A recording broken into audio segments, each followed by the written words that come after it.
Let it be a Nick and Jane, and let it be a Mr. Smith, a banker of Nick and Jane. They both keep their money in his bank.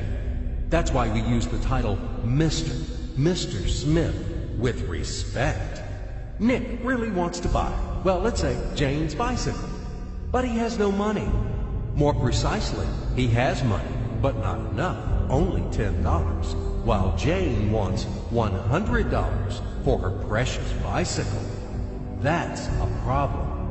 What should Nick do? Well, this bicycle is so desirable. He gives Jane his $10 as a deposit and asks plaintively not to sell the bike to anyone. He says that he will bring the rest of the money soon. At the same time, he runs to his bank, to the respected Mr. Smith, to get a loan for the missing $90. As ill luck, Mr. Smith has no money at this moment, but he knows perfectly about $10, which Nick gave to Jane. And where will Jane bring his money to? That's right. She will put these $10 in her lovely bank to the same Mr. Smith.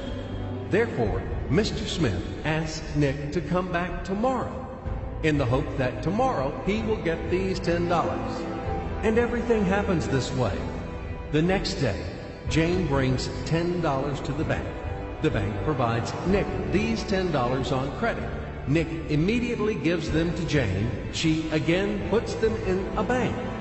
The bank again provides Nick these $10 on credit, etc.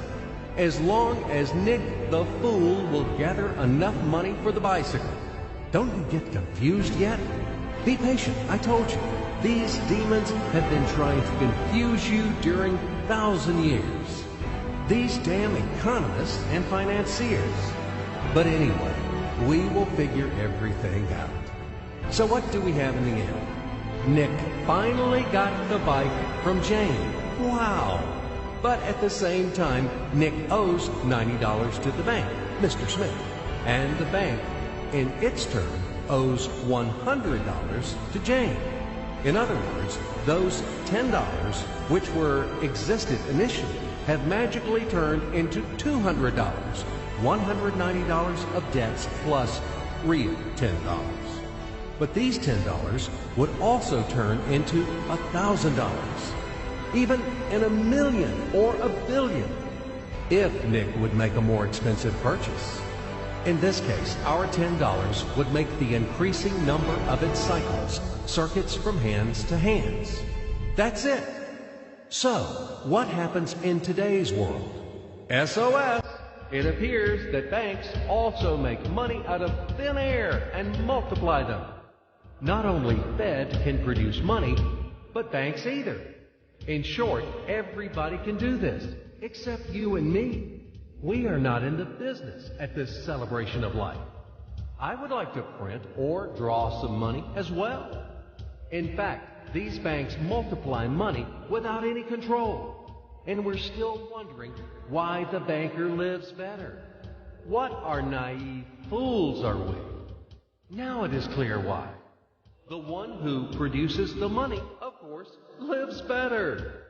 But this is not enough. From this moment, poor Nick will never be able to repay his debts owed to the bank, no matter how hard he would work. Silly Nick doesn't know it yet, that he's in slavery to the bank, in credit bondage forever, because those $90, which he owes to Mr. Smith, do not exist in nature at all. Sly Mr. Smith made his money out of nothing. He created them out of thin air, just one click. And $10 turned into $200. Yes, but you can object